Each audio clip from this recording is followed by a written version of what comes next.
안녕하세요, 친구 여러분. 에너지 자립 마을에 대해서 학습해 보도록 하겠습니다. 에너지 자립 마을, 무엇일까요? 우리는 매일 전기 에너지를 사용합니다. 외부에서 도움을 받지 않고 마을 스스로가 전기 에너지를 만들어 사용하는 것인데요. 자, 하나씩 학습해 보도록 하겠습니다. 학습 목표입니다. 세 가지 학습 목표를 제시하고 있는데요. 첫 번째, 에너지 자립 마을에 대해 설명할 수 있다. 두 번째, 국내 에너지 자립 마을 사례를 말할 수 있다. 세 번째, 해외 에너지 자립 마을 사례를 말할 수 있다입니다. 핵심 키워드. 오늘의 학습하게 될 핵심 키워드는 무엇일까요? 먼저 에너지 자립 마을에 대한 필요성, 정의, 모습에 대한 개요에 대한 내용을 먼저 알아보고요. 국내 에너지 자립 마을 두 가지에 대해서 알아보도록 하겠습니다. 해외 에너지 자립 마을도 두 가지에 대해서 학습해 보도록 하겠습니다. 먼저 우리나라에 에너지 자립 섬이 있다고 하는데요. 섬에서 어떻게 에너지 자립을 이루어지는지 영상을 통해서 확인해 보도록 하겠습니다.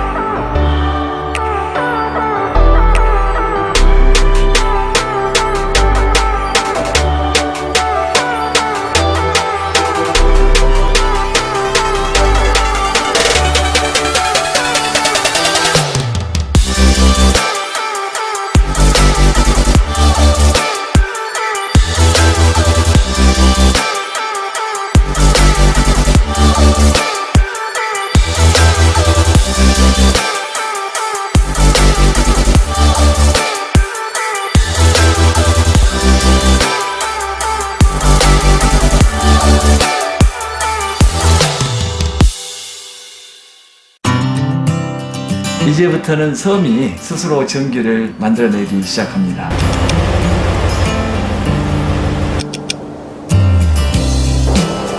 자연 친화적인 에너지로 전기를 만들고 에너지 신기술을 활용해서 울릉도를 에너지 자립섬으로 만들어갈 것입니다. 신비의 섬 울릉도가 에너지 자립섬 사업으로 한층 더 깨끗해질 것입니다. 바다가 청정하니까 고기 많이 잡히겠네. 관광객들이 많이 온다 하니까 진짜 좋네. 예. 대한민국을 대표하는 상품이 나올 것 같습니다. 정말 좋아요! 좋아요! 사람과 자연이 조화를 이루는 신재생 에너지, 에너지 자립섬.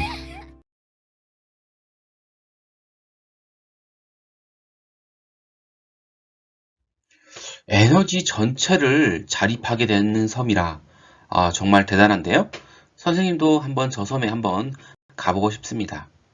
자, 에너지 자립 마을에 대한 개요. 첫 번째, 필요성에 대해서 알아볼 건데요. 총 세 가지의 필요성에 대해서 제시를 하고자 합니다. 자, 사진 지금 잘 보이시나요? 일본의 후쿠시마 핵발전소 폭발 사고 현장입니다. 지금까지도 피폭으로 인해서 종양이나 선천성 기형 유발 등 인간에게 심각한 영향을 끼치고 있죠. 우리나라도 전기를 생산하기 위해 핵발전소를 운영하고 있는데요. 이 핵발전소는 정말 문제가 없을까요? 안전한가요? 여러분의 생각은 어떻습니까? 자, 두 번째는요. 지금 보시는 것처럼 그 사진이 하나 있는데요. 여기 제시된 사진은 송전탑이 설치되어 있는 마을입니다. 무슨 문제가 발생할까요? 한번 생각해 보실래요? 아마도 이 설치하려는 기관과 주민 간에 갈등이 일어났을 거라 생각이 됩니다. 발전소에서 만들어진 전기를 멀리 있는 사용처로 보내기 위해서는 고압의 높은 전압의 송전탑과 송전선로가 필요할 수밖에 없습니다. 그래서 송전탑과 송전선로를 설치하고 유지하는데 전국 곳곳에서 이와 같은 분쟁이 발생하고 있습니다. 그렇다면 이렇게 발생하지 하고 있는 분쟁들을 발생하지 않게 하기 위해서는 전기를 사용하는 곳에서 자체적으로 전기를 만들어내서 사용하는 에너지 자립이 필요하겠죠. 세 번째 필요성입니다. 기후변화로 인해 파국을 피할 수 있을까? 아마 쉽지는 않을 것 같아요. 지금 이대로라면 인간이 살 수 없는 지구가 돼버릴 것 같습니다. 바로 이 기후변화 때문에 그런데요. 이 기후변화로 인해 인간의 삶이 지속되지 못할 수도 있다는 것이죠. 지금처럼 화석 연료를 이용하여 온실가스가 증가되고 지구온난화로 인한 기후변화로 자연재해가 발생하게 될 것입니다. 그러므로 신재생 에너지로 에너지를 만들어 사용하는 에너지 자립 마을이 필요한 것이죠. 그래서 이 에너지 자립 마을에 대한 정의에 대해서 한번 알아보도록 할 건데요. 에너지 자립 마을은 외부 에너지의 수요를 최소화하고 에너지 자립도를 높이기 위해 노력하는 마을을 에너지 자립 마을이라고 합니다. 선생님이 에너지 자립 마을에 대한 모습을 한번 표시해 봤는데요. 태양열로 에너지를 생산하고 있는 모습을 볼 수가 있습니다. 또한 초력학교라고 하는 곳에서 에너지 전략을 위한 초력학교가 만들어지고 있고요. 에너지 전략을 위해서 LED 등을 교체하는 모습을 볼 수가 있고, 또한 단열 공사를 하는 그린 인테리어 점이 있고, 에너지 테크숍 같은 곳도 있고요. 태양광 장치가 고장나면 수리할 수 있는 태양광 AS 센터도 있는 걸 볼 수가 있습니다. 자, 이러한 것들이 에너지 자립 마을이라고 볼 수가 있습니다. 자, 그렇다면 국내 에너지 자립 마을에 대해서 알아보도록 할 건데, 자, 그 대표적인 게 성대골 마을입니다. 이 성대골 마을은 1단계에서부터 2, 3, 4단계에 이르기까지 에너지를 전략하고 에너지를 효율화시키고 에너지를 생산하는 체계적인 에너지 자립 마을인데요. 에너지 전략 1단계에서는 어떻게 했냐? 일반적으로 에너지 자립을 위한 공동체를 활성화하여 안 쓰는 전기를 끄고요. 에너지 효율이 높은 가전제품을 구입하기도 했습니다. 에코 마일리지 인센티브를 진행했고요. 에너지 축제를 실시했습니다. 그로 인해서 에너지 효율을 높이기 위해서 LED 등을 교체하였고요. 그리고 건물에 이중창을 설치하였으며 친환경 보일러를 설치하는 건물 에너지 효율화 사업을 시행했습니다. 마지막으로 3단계에서는요. 신재생 에너지를 생산하고 저장하여 사용하게 된 겁니다. 집집마다 태양광 발전기를 설치하여 전기를 직접 만들고 사용하기 남은 에너지는 ESS에 저장하여 필요한 곳에 사용이 가능하게 됐습니다. 이 에너지 자립 마을, 성대골 마을은요. 에너지 자립뿐만 아니라 주민 간의 화합, 소통하여 분쟁을 많이 해소할 수 있는 건전한 사회로 가는 길입니다. 자, 먼저 성대골 소개 영상을 확인해 보도록 하겠습니다. 마을이 옛날하고 지금하고 비교를 해보면 거의 뭐 100% 바뀌었다고 보지요. 첫걸음이 어렵다고 하잖아요. 근데 이렇게 한두 명이 하다가 보면 줄일 수 있지 않을까 하는 생각이 들어요. 잘한 그 공동 전기료가 제로 됐을 때 깜짝 놀랐어요. 아, 이것이 이랬구나 이런 생각이 들더라고요. 한 달 지난 한두 달 동안 되게 기대를 많이 했었어요. 도대체 얼마나 줄일 수 있을까. 결과를 보니까 지금까지는 기대 이상인 것 같아요. 그러면 이게 더 필요하다, 더 다루고 싶다, 또 안 다른 사람들은 더 달게 해주면 해줘라 라고 이제 외칠 정도로 많이 홍보가 된 거죠.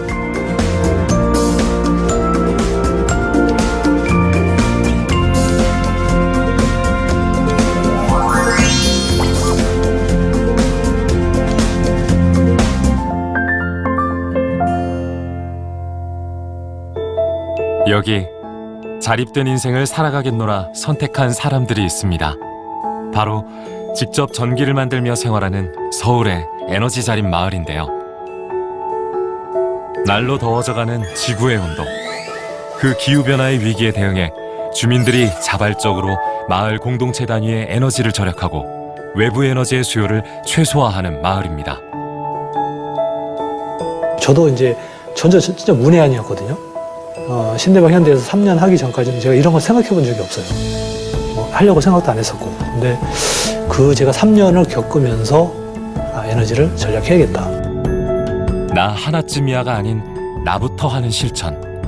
이러한 에너지 자립 마을 사업은 마을에 긍정적인 효과를 가져다 주었습니다. 4만 5천 원 내지 5만 원 그 선에서 낸걸로 지금 돼 있거든요. 그런데 지금은 거의 제로. 그래서 4년 동안에 절감된 킬로와트가 91만 킬로와트예요. 돈으로는 2억 4천 금액이 줄어든 거예요. 17만 원대 나왔는데 지금은 12만 원대가 나옵니다. 우선은 관리비를 줄여줬고요. 또 아파트를 쾌적하게 해줬고 누이 좋고 매부 좋은 겁니다. 누이 좋고 매부 좋은 에너지 자립 마을. 두 번째로 소개할 마을은요, 바로 옛꽃제 마을입니다. 이 옛꽃제 마을은 충남 아산시에 위치한 곳으로서 이곳은 환경을 생각하는 마음과 아이들이 살기 좋은 환경으로 구성되어 있습니다. 지열을 이용한 에너지 자립도를 80%까지 끌어올린 마을이죠.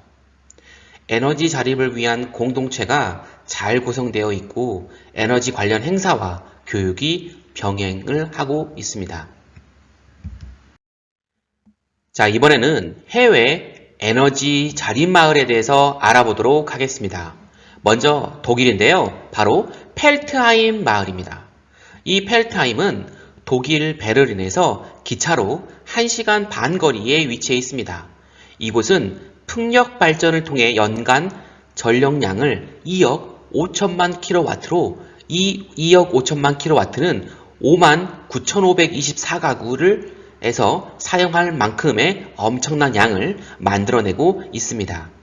이 중 100만 킬로와트는 펠트하임에서 사용되고 있고요. 나머지 99.6%는 인근 대도시 베를린과 포츠담에 판매까지 되고 있습니다. 바람이 불지 않을 때는 바이오가스 발전소의 전기를 이용할 수 있고요. 전기 발전, 난방 용도로도 쓰이는 바이오 에너지 발전소를 2008년도부터 운영 중이며 바이오가스 원료는 마을에서 키우는 돼지 배설물과 옥수수, 통밀 등을 이용하고 있습니다. 펠트하임 재생에너지 사업 덕분에 실업률은 0%를 자랑하고 있고요. 마을에서 쓰는 에너지를 재생에너지로 모두 충당할 뿐만 아니라 그로 인한 이익까지 얻을 수 있어서 주민들의 만족도가 아주 높습니다. 펠트하임은 94년 이전까지는 독일의 여느 농촌 마을에 불과했으나 정부의 꾸준한 정책 지원과 함께 지역 주민들이 적극적으로 이런 신재생 에너지 관련된 사업들을 참여하게 됨으로 인해서 에너지 자립과 소득 보존이라는 그리고 일자리 창출까지 만들어낸 성공한 에너지 자립 마을입니다.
자, 두 번째 해외 에너지 자립 마을은요, 오스트리아의 귀싱이라는 지역입니다.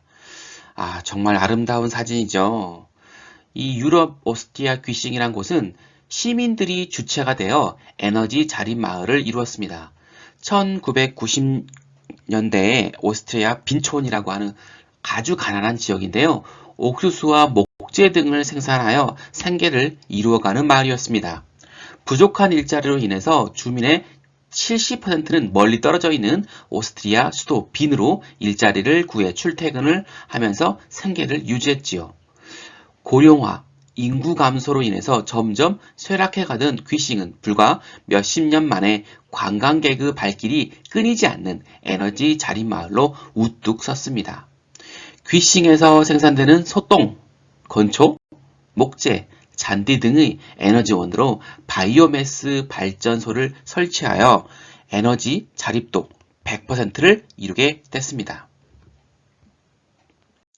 또한 오스트리아 귀싱 지역의 높은 일조량과 무더위로 인해서 인간이 살기 힘든 곳이었지만 이와 같은 단점을 에너지 자원화시켜 각 가정마다 태양광, 태양열 발전을 시작하게 되었죠. 그리고 주민들이 합심하여서 태양광 발전소를 설치하여 매년 투자금에 대비 3%의 수익도 내고 있습니다. 귀싱의 이러한 변화로 인해 지역 내에 50여 개의 기업들이 들어왔고요. 1000여 명의 일자리가 발생하게 되었습니다. 이 귀싱 지역이 점점 활력을 되찾고 사람들이 모이는 도시로 거듭나게 됐습니다. 또한 EU에서 재생에너지 연구센터가 들어서면서 에너지 자립 마을의 성공 경험을 배우기 위해 많은 방문객들도 방문하게 되었습니다. 자, 여기서 돌발 퀴즈입니다. 에너지 자립 마을은 일자리를 창출한다. O일까요? X일까요? 정답은요? O입니다. 자, 조금 전에 본 것처럼 에너지 자립 마을은 에너지를 절약할 뿐만 아니라 일자리도 창출 가능합니다. 독일의 펠타임, 오스트리아 귀싱도 일자리를 창출한 사례라고 볼 수가 있습니다. 자, 오늘 학습한 내용을 정리해 보도록 할 건데요. 먼저 에너지 자립 마을의 개요, 필요성입니다. 자, 발전소 운영과 유지의 위험과 온실가스를 줄여 지구 온난화를 방지하기 위해서 에너지 자립 마을이 필요한 것이죠. 또한 외부 에너지의 수요를 최소화하고 에너지를 어떻게 하는 게 이 에너지 자립 마을의 정의라고 했죠? 네, 자립도를 높이게 한 마을을 에너지 자립 마을이라고 합니다. 자, 국내 에너지 자립 마을. 첫 번째, 에너지 전략, 효율화, 생산의 단계로 이루어진 에너지 자립 마을이 무엇일까요? 바로 성대골 마을입니다. 자, 두 번째는 옛꽃제 마을인데요. 이 옛꽃제 마을은 환경을 생각하는 마음과 태양광, 지열 에너지로 에너지 자립도 80%를 달성한 마을입니다. 자, 해외 에너지 자립 마을도 있는데요. 첫 번째, 독일 펠타임 마을. 에너지 자립으로 소득 보전뿐만 아니라 일자리까지도 창출했고요. 오스트리아 무슨 지역일까요? 바이오매스 발전, 태양광, 태양열 발전으로 도시를 재생시켰습니다. 이 오스트리아 지역은요, 바로 귀싱이라고 하는 지역입니다. 자, 오늘 활동 안내입니다. 여러분들이 이 학습을 끝난 후에 에너지 자립 학교를 위해, 이번엔 마을이 아니라 학교죠. 여러분이 다니고 있는 학교를 위해 실천할 수 있는 방법을 찾아보시기 바랍니다. 자, 수고하셨습니다.